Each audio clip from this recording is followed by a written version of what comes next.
The fourth of the 7 classical forms of lightsaber combat was Ataru, also known as the Way of the Hawkbat, or the aggression form. Ataru boasted a heavily offensive skill set, fast-paced, demanding of energy, and most effective against single opponents. Furthermore, Ataru was most heavily characterized by its force-assisted acrobatics, its practitioners often using leaping strikes and somersaults during combat to gain an edge over the enemy. Despite its commonplace in the modern Star Wars era, Ataru dates back even to the Mandalorian Wars, the starting point of Revan's famed journey as Dark Lord of the Sith, and later as a redeemed Jedi Knight. However, despite its advantages, Ataru had limited capability when its practitioners found themselves in confined areas or facing multiple opponents. As Yoda says, against multiple enemies, only a true Ataru master will prevail. Because the form required great amounts of energy and even the Force could not sustain Ataru's sequences for long, practitioners were advised to withdraw or even stall if they were unable to overwhelm their opponent after an initial burst of attacks. Thus, a mastery over one's own discipline was imperative to become a master of Ataru, as the premature use of one's energy could lead to one's death.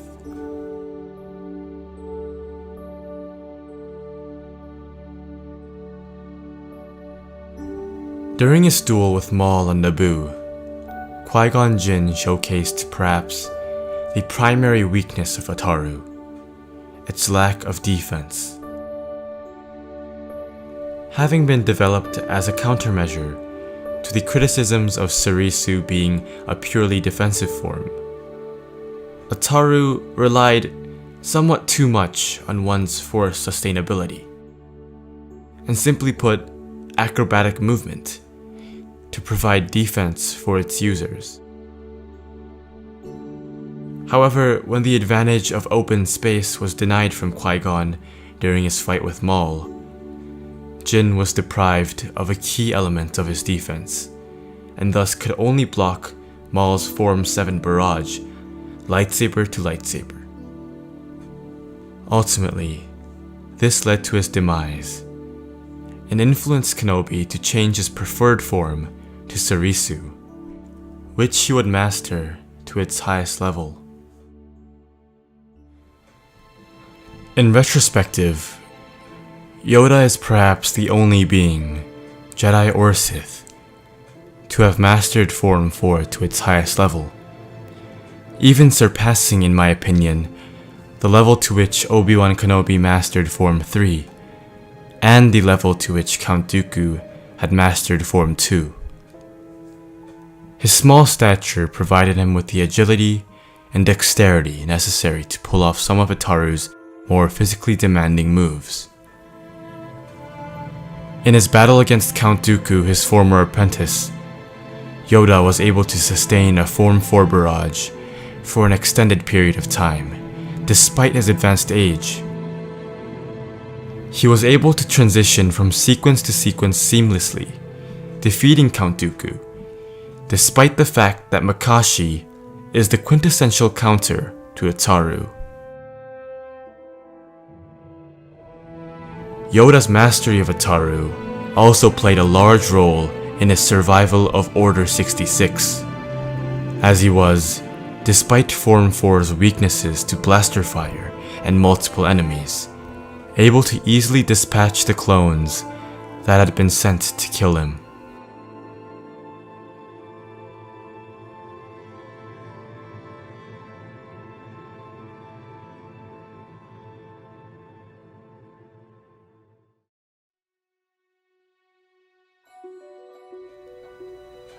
As a practitioner of Form 3, Yoda also subscribed to the tenets of using one's body as a weapon. As Luke Skywalker is quoted saying, "The Ataru form is aggressive, but focused. You must never solely rely on skill with a weapon, but rather embrace the idea that your whole body is the weapon." Yoda, when utilizing his entire skill set, was described to be a blur during combat, so devastatingly fast and unstoppable that he could rival even the likes of Darth Sidious, whom I believe to be one of the fastest and deadliest lightsaber duelists of the Clone Wars era.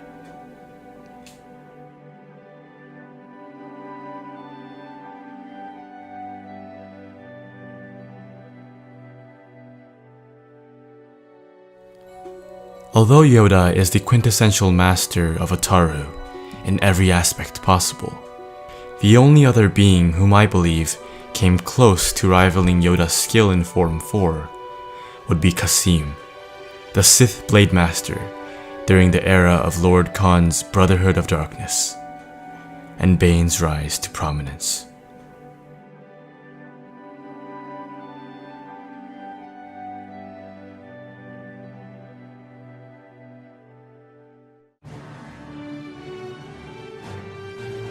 Kas'im showcased his ability during the Battle of Lehon, where he fought and eventually lost against his former apprentice, Darth Bane.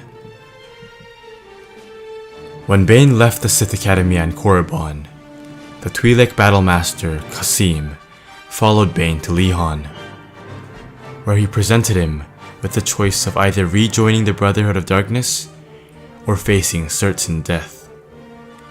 Bane chose the latter, and the two engaged in a fierce lightsaber duel.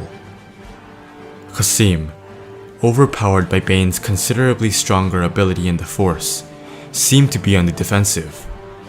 However, when Bane's lightsaber cut through and bisected the Twi'lek's double-bladed lightsaber, Kas'im showcased an incredible display of Jar-Kai Form 4, and Bane was forced onto the defensive, and was almost killed by the Blade Master.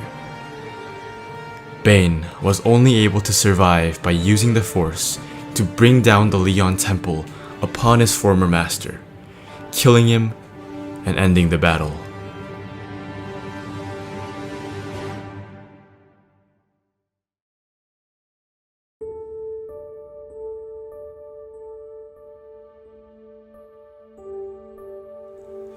Although Kas'im lost the battle, it was not due to his lack of skill in Ataru, or lightsaber combat in general.